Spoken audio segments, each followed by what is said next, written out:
교회의 대신방이 시작되어지고 또 저 교회학교 겨울 수련회, 청년부 겨울 수련회, 그리고 햇세디에 우리 수련회들이 진행이 되어집니다.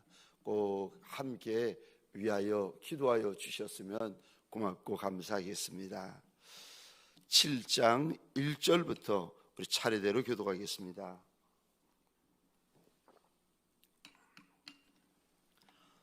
내 아들아, 이 말을 지키며 내 계명을 간직하라.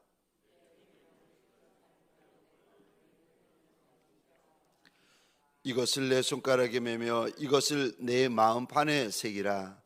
지에게 너는 내 누이라 하며 명절에게 너는 내 친족이라 하라. 그리하면 이것이 너를 지켜 음녀에게 말로 호리는 이방 여인에게 빠지지 않게 하리라.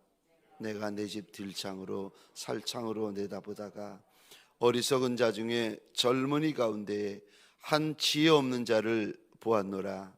그가 거리를 지나 음료의 골목 모퉁이로 가까이하여 그의 집 쪽으로 가는데 저물 때 황혼 때 깊은 밤 흑암 중에라. 그때 기생의 옷을 입은 간교한 여인이 그를 맞으니 이 여인은 떠들며 완악하며 그의 발이 집에 머물지 아니하여 어떤 때에는 거리 어떤 때에는 광장 또 모퉁이마다 서서 사람을 기다리는 자라. 그 여인이 그를 붙잡고 그에게 입맞추며 부끄러움을 모르는 얼굴로 그에게 말하되 내가 화목제를 드려 서원한 것을 오늘 갚았노라. 이러므로 내가 너를 맞으려고 나와 내 얼굴을 찾다가 너를 만났도다. 내 침상에는 여호와 애굽의 문이 있는 이불을 몰약과 침향과 계피를 뿌려놓으라. 오라, 우리가 지금까지 흡족하게 서로 사랑하며 사랑함으로 희락하자. 남편은 집을 떠나 먼 길을 갔는데 은주머니를 가졌은즉 보름날에나 집에 돌아오리라 하여 여러 가지 고운 말로 유혹하며 입술에 호리는 말로 꿰물어 젊은이가 곧 따라 그가 미련한 자가 벌을 받으려고 쇠사슬에 매이러 가는 것과 같도다. 필경은 화살이 그 간을 뚫게 되리라. 새가 빨리 그물로 들어가되 그의 생명을 잃어버릴 줄을 알지 못함과 같으리라. 이제 아들들아, 내 말을 듣고 내 입의 말에 주의하라. 내 마음이 음녀의 길로 치우치지 말며 그 길에 미혹되지 말지어다. 그에게 죽은 자가 허다하니라. 함께 읽겠습니다. 그의 집은 스올의 길이라 사망의 방으로 내려가느니라. 아멘. 오늘 본문의 말씀을 가지고 내 말을 지키며 내 계명을 간직하라 라는 제목으로 하나님이 주시는 말씀과 은혜를 함께 나누길 원합니다. 여기 1절에 보시면 내 아들아, 그리고 1절에 이 단어 보시겠습니까? 내 말. 또 1절에 이 단어 보시겠습니까? 내 계명. 2절에 이 단어 보시겠습니까? 내 법. 여기 하나님의 말씀을 우리에게 다른 단어로 계속해서 일러주십니다. 하나님이 저 아비의 마음으로, 친어미의 마음으로 말씀이 무엇인지를 우리에게 일러주시는데, 제가 다시 보겠습니다. 그거 내 말이다. 1절입니다. 그거 내 계명이다. 2절입니다. 그거 내 법이다. 이거 하나님의 말씀이라는 겁니다. 그런데 저 말씀은 나의 말이고 나의 계명이고 나의 법인데, 그런데 이 단어에 펜이 있으면 밑줄 한번 그어주시겠습니까? 1절입니다. 지켜라. 1절입니다. 간직해라. 2절입니다. 지키고 간직할 뿐만 아니라 그거 가지고 2절입니다. 살아라. 2절입니다. 그거를 너의 눈동자처럼 지켜라. 여기 2절에 이 단어 보시겠습니까? 간직하다라는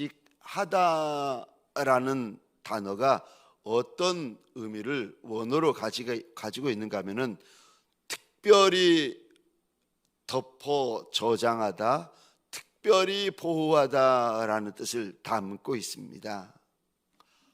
우리가 내 인생 가운데 귀히 여겨가지고 특별히 지켜 보호하는 것들이 있지 않습니까? 그런데 하나님께서 우리가 특별히 귀히 여기는 거, 그게 무엇이 되어야 되는가 하면은 나의 말씀이 되어야 된다라고 일러주십니다. 사랑하는 성도님들에게 소원합니다. 하나님의 말씀이 내가 가장 귀하고 가장 구별하고 가장 소중히 여기는 것이 되어지시기를 주의 이름으로 축원합니다. 내 밥보다, 내 금덩이보다, 내 은덩이보다, 내 보석보다 말씀이 나의 최우선이 되십시다. 저 3절에 보시겠습니까? 이것을, 말씀을 의미합니다. 이것을 너의 손가락에 매며, 이것을, 말씀을 의미합니다. 내 마음판에 새겨라. 말씀을 손에, 말씀을 마음에, 손가락에 새길 수 없으니까 손가락에 매고, 마음판에는 맬 수 없으니까 아예 마음판에 새겨버려라. 그래서 여러분, 말씀이 내 것이 되게 하셔야 됩니다. 죄송하지만 저를 한번 보시겠습니까? 이 말씀이 66권이 내 것이 되게 하셔야 됩니다. 이 말씀을 읽고, 이 말씀을 듣고, 이 말씀을 새기고, 이 말씀대로 살고, 이거 내 거다. 저 말씀이 간증이 되셔야 됩니다. 말씀이 언제 간증이 되는가 하면은 그 말씀대로 믿고 그 말씀대로 살아내면 그거 내 겁니다. 여러분, 이게 말씀이 늘 이렇게 활자가 되는 분이 계세요. 자음과 모음, 말씀이 나와는 상관이 없는 거예요. 바울이 이런 고백을 합니다. 내 복음이다. 이 복음을 가리켜서 뭐라고 그러는가 하면은 나의 복음이다 라고 이야기를 합니다. 바울은 평생 재물은 없었어요. 평생 자기가 일해서 먹고 살아야 했습니다. 재물은 없었는데 심지어 죽을 때까지 그렇게 했습니다. 그러니까 평생 바울은 사명의 길을 걸어갔지만 평생 가난했어요. 근데 바울에게 말씀은요, 내 말씀이고 복음은 내 복음이고 예수는 내 예수였어요. 저 오늘 본문에 말씀을 소중히 여기고 말씀을 지키고 말씀 가지고 살아라. 그래서 말씀이 내 말씀이 되게 해라. 그러니까 말씀 한 구절 한 구절 보면은 이거 가지고 내가 살았어요. 이 말씀으로 살다 보니 이 말씀이 내 간증이 된 거예요. 그러면은요, 여러분, 이 말씀이 내 말씀이 되는 겁니다. 여러분, 소원합니다. 떡으로 살지 말고, 사단이 예수님에게 와서 첫 번째 시험이 그거 아닙니까? 돌덩이로 떡 만들어 먹어라. 배고파 죽겠는데, 그러면은 배고파 죽는 사람에게 제일 중요한 것이 떡 아니겠습니까? 돌덩이라도 떡덩이 만들어 먹어야 되지 않겠습니까? 배고파 죽겠는데 눈에 뵈는 게 뭐가 있겠습니까? 그런데 배고파 죽어도 엉덩이가 보이는 종이 아니라 저와 여러분들 말씀이 보이는 종이 되십시다. 그래서 마지막 때는 저와 여러분들 지금 마지막 때를 살고 있습니다. 그러니까 마지막 때는 저와 여러분들이 주님께서 재림하실 날이, 주님께서 심판하실 날이, 우리를 불러가실 날이 얼마 남지 않았거든요. 그러니까 마지막 때 저와 여러분들의 신앙은 어떻게 신앙생활 하셔야 되는가 하면은 순교 신앙으로 무장되셔야 되고, 신부 신앙으로 마지막 어린 양 혼인잔치에 우리 가운데 어떤 이는 신부가 되는 이가 있을 것이고, 우리 가운데 어떤 이는 신부의 혼인잔치에 참석만 하는 이가 있을 겁니다. 그런데 참석만 해도 복되다라고 계시록에 보면 주님이 말씀하시거든요. 신부 신앙으로 신앙생활을 하셔야 되고, 마지막으로 재림 신앙으로 신앙생활 하셔야 됩니다. 저와 여러분들 그러려면은 떡만 먹고 사는 종이 되시면 안 되고, 말씀 먹고 사시는 종이 되셔야 됩니다. 그러니까 제가 설교를 못하는 종이라서 너무 죄송한데, 주일날 말씀을 들으시면 그 말씀 제가 꼭 부탁을 드립니다.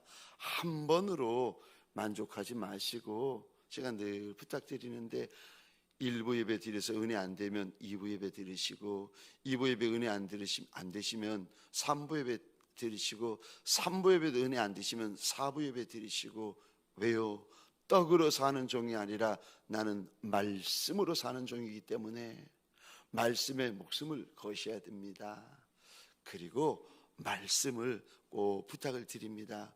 말씀을 귀로만 듣는 것이 아니라 손가락으로 들으셔야 됩니다. 말씀을 말씀 노트에다가 적으시고 일주일 내내 그거 묵상하셔야 됩니다. 여러분, 말씀을 마음에 새겨버려라. 이 말씀으로 살고 말씀을 가슴에 새겨버리는 것보다 이게 더 강하게 하실 말씀이 뭐가 있겠습니까? 말씀으로 살고 말씀으로 가슴을 새겨버리라고 이야기를 하시는데, 근데 오늘 본문에 보시면 4절입니다. 지혜에게 너는 내 누이라 하며 명철에게 너는 내 친족이라 하라. 여기 지혜, 명철, 이게 무엇인가 하면은 오늘 본문 1절과 2절에 보시면 내 말, 내 법, 내 계명, 다시 말해서 말씀이 지혜고 말씀이 명철이라는 것입니다. 여러분, 지혜가 어디서 나오고 말씀이 어디서 나오는가? 지혜가 어디서 나오고 명철이 어디서 나오는가? 우리 하나님의 말씀입니다. 그래서 목회하는 분도 말씀을 가까이 해야 되지만, 특별히 사업하시는 분들은 특별히 말씀을 가까이 하셔야 됩니다. 근데 왜냐하면 말씀이 지혜고 말씀이 명철이기 때문에. 그런데 시편 119편 130절에 보시면 이렇습니다. 주의 말씀을 열면 빛이 비추어 우둔한 사람들을 깨닫게 하나이다. 어리석은 종, 미련한 종, 둔한 종, 석사, 박사, 박박사까지 남들은 하는데 나는 그렇게 배우지 못한 종들, 어리석고 미련하고 둔한 종들에게 하나님께서 일러주시는데, 시편 119편 130절 다시 읽겠습니다. 주의 말씀을 열면 빛이 비추어 우둔한 사람들을 깨닫게 하나이다. 말씀을 여는데 눈이 열리는 거예요. 말씀을 여는데 귀가 열리는 거예요. 말씀을 여는데 마음이 열리는 거예요. 여러분, 이렇게 열리게 되고 보이게 되고 들리게 되면은요, 마지막에 열리는 역사, 들리는 역사, 보이는 역사가 일어나잖아요. 마지막에 우리에게 무슨 역사가 일어나는 줄 아십니까? 깨닫는 역사. 그래서 말씀을 열면 말씀이 우리에게 빛을 비추신다는 거예요. 그래서 어리석고 미련하고 둔한 종들에게 어떤 역사를 일으키는가? 깨닫는 역사. 이 남자가 내 남자인지 내 여자인지 어떻게 알겠습니까? 이 여자가, 총각들이 이 여자가 내 여자인지 남의 여자인지 어떻게 알겠습니까?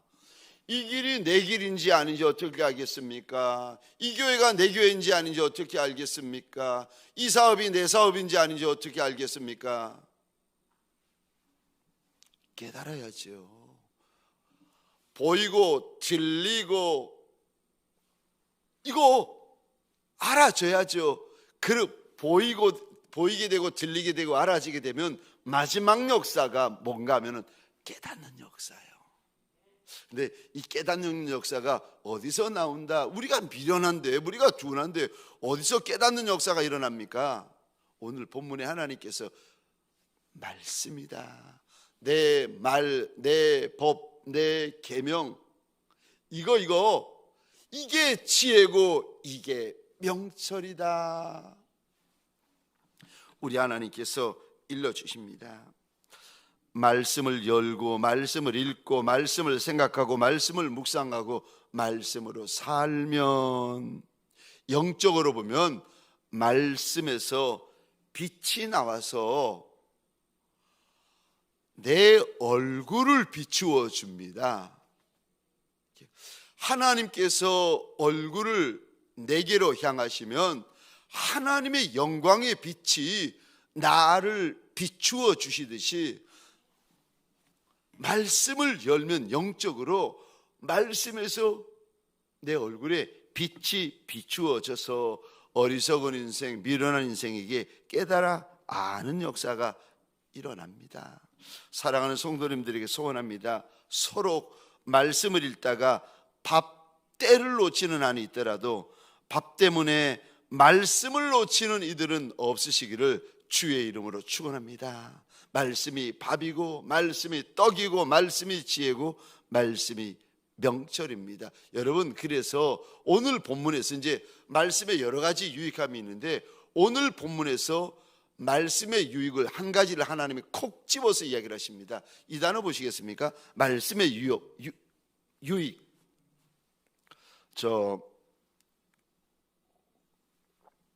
오늘 본문 5절입니다.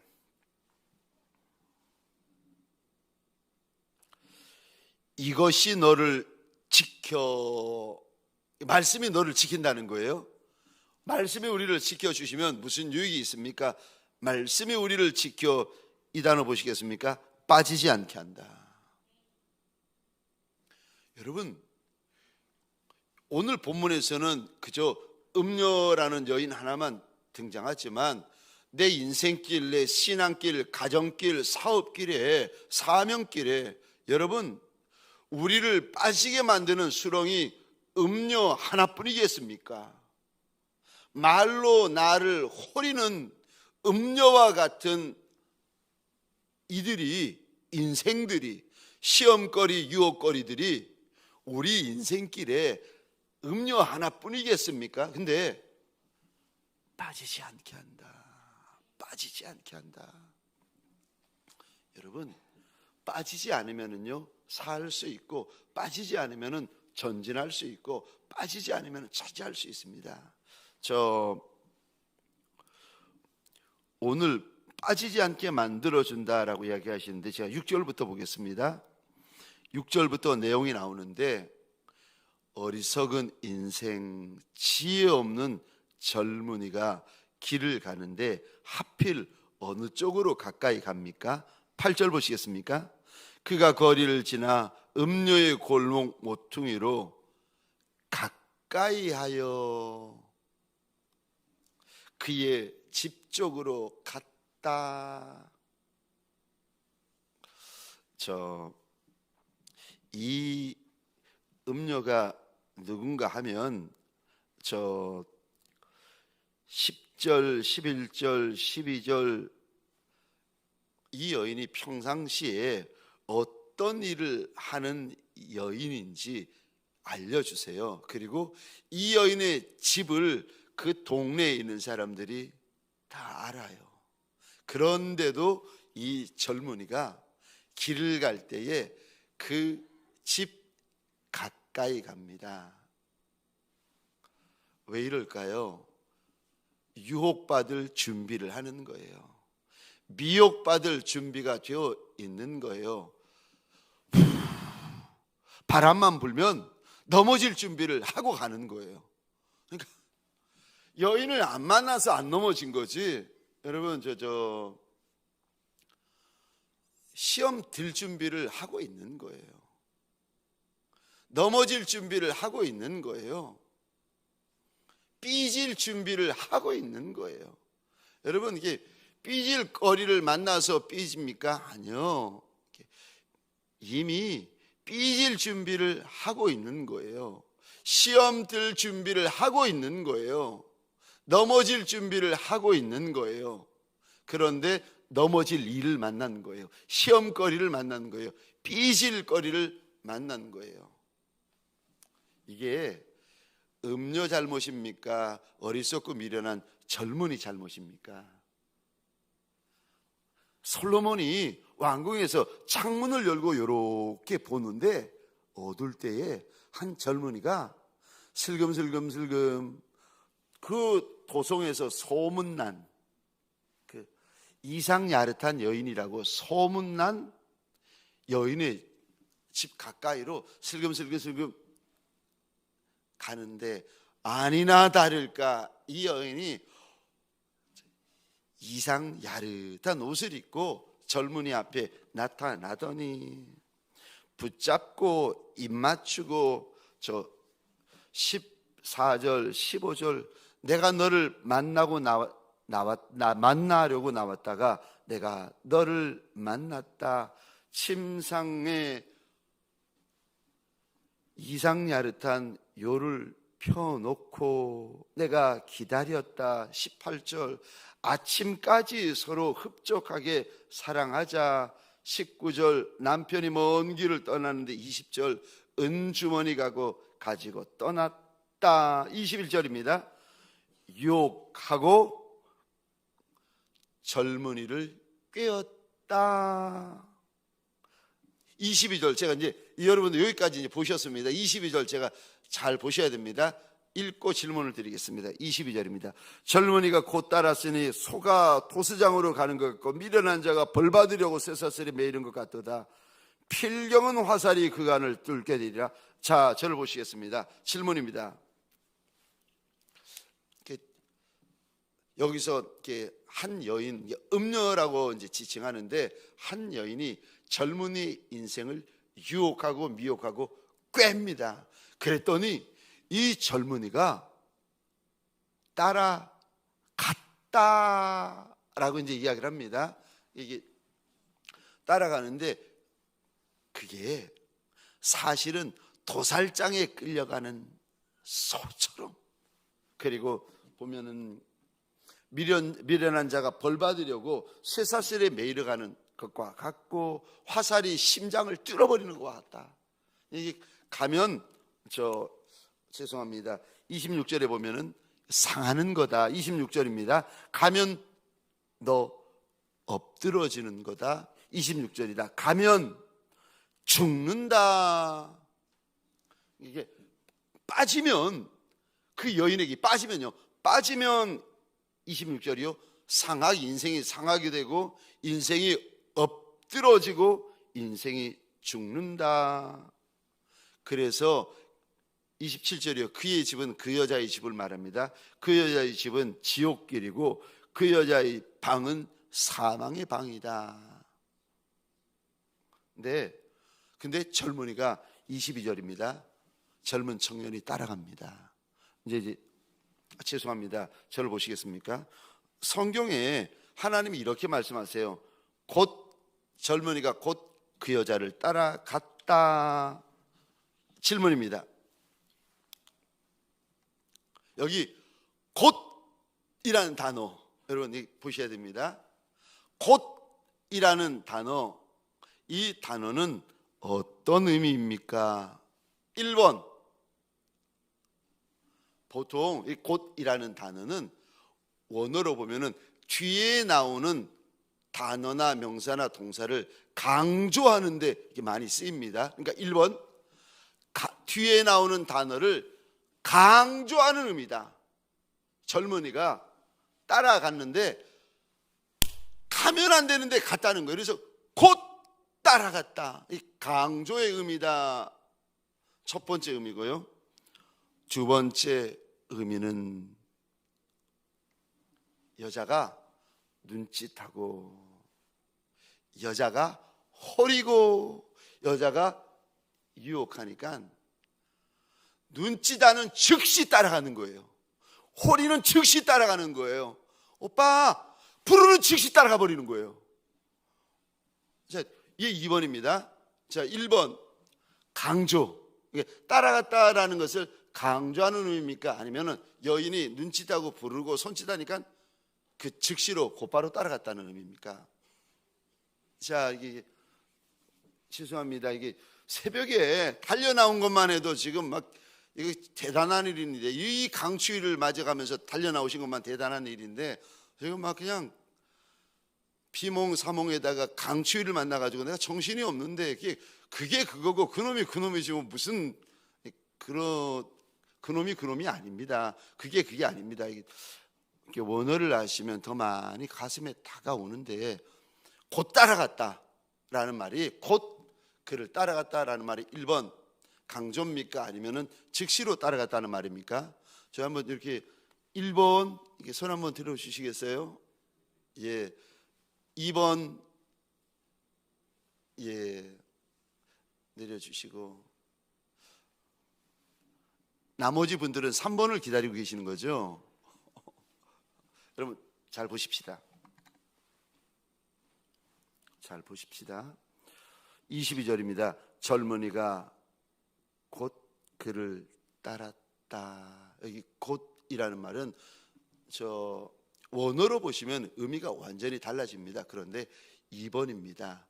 젊은이가 유혹받는 즉시, 미혹받는 즉시, 꿰물 받는 즉시 곧바로 따라갔다는 겁니다. 왜요? 왜? 지금 보면은 26절에 이 자리가 상하는 자리고, 이 자리가 인생이 엎어지는 자리고, 이 자리가 죽는 자리인데 왜 이렇게 따라갑니까? 왠 줄 아십니까? 저 1절, 2절, 3절, 4절, 5절 때문입니다. 왜냐하면 이 젊은이에게는 말씀이 없었어요. 이 젊은이에게는 하나님의 말씀이 없었어요. 그래서 말씀이 없는 인생은 상하기 쉽고, 말씀이 없는 인생은 엎드러지기 쉽고, 말씀이 없는 인생은 그 인생이 죽기 쉽다는 거예요. 한마디로 말해서 빠지기 쉽다는 거예요. 저 말씀이 있어야 되는데, 24절입니다. 제가 보겠습니다. 쭉 이야기를 하고 나서 하나님이 다시 이렇게 말씀하십니다. 24절 보시겠습니다.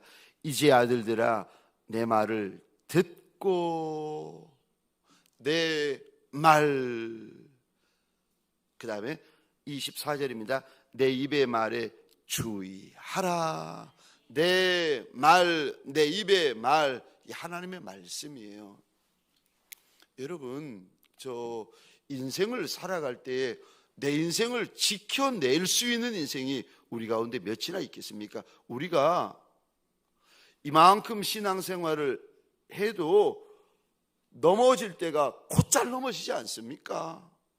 말 한마디에 넘어지고 저 소문 하나에 넘어지고 이야기 하나만 해도 넘어져 버리는 게 우리 아니겠습니까? 그런데 우리도 이런데 우리 어린 자녀들이야 무슨 말을 하겠습니까? 우리 어린 딸이야 무슨 말을 하겠습니까? 우리 어린 아들이야 무슨 말을 하겠습니까?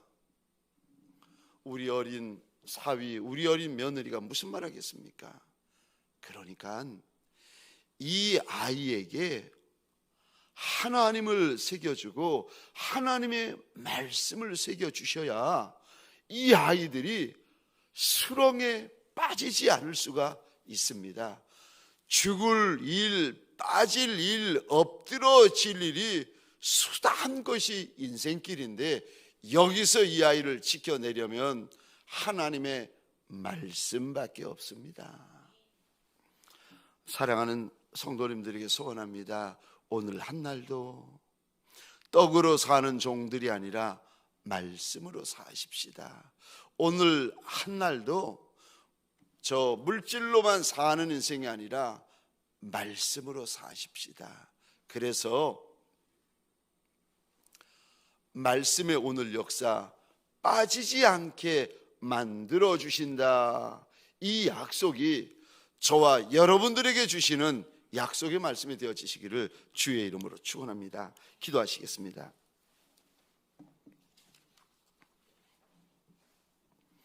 이 시간 기도할 때에 우리 교회 이 작은 교회 좀 불쌍히 여겨달라고 기도해 주시겠습니까? 목장 교회와 목자들 좀 하나님 불쌍히 여겨달라고 하나님 앞에 한번 소원해 주시겠습니까? 그리고 우리가 살고 있는 이 땅 구로동과 서울과 대한민국과 윤석열 대통령님 좀 불쌍히 여겨달라고 한번 기도해 주시겠습니까? 기도할 때에 북한 땅을 좀 불쌍히 여겨달라고, 그리고 전쟁 중인 열방을 불쌍히 여겨달라고 하나님 앞에서 기도하십시다. 우리 부탁드린 것처럼 교회 학교를 위하여서, 청년부와 햇세들을 위하여, 교구의 신방을 위하여서 우리 시간 내 개인의 기도의 제목을 가지고 자유로이 기도하시다가 돌아가실 터인데 우리 주먹을 꼭 한번 쥐시고 하나님 앞에서 주여 한번 크게 외치고 자유로이 기도하시다가 돌아가시겠습니다.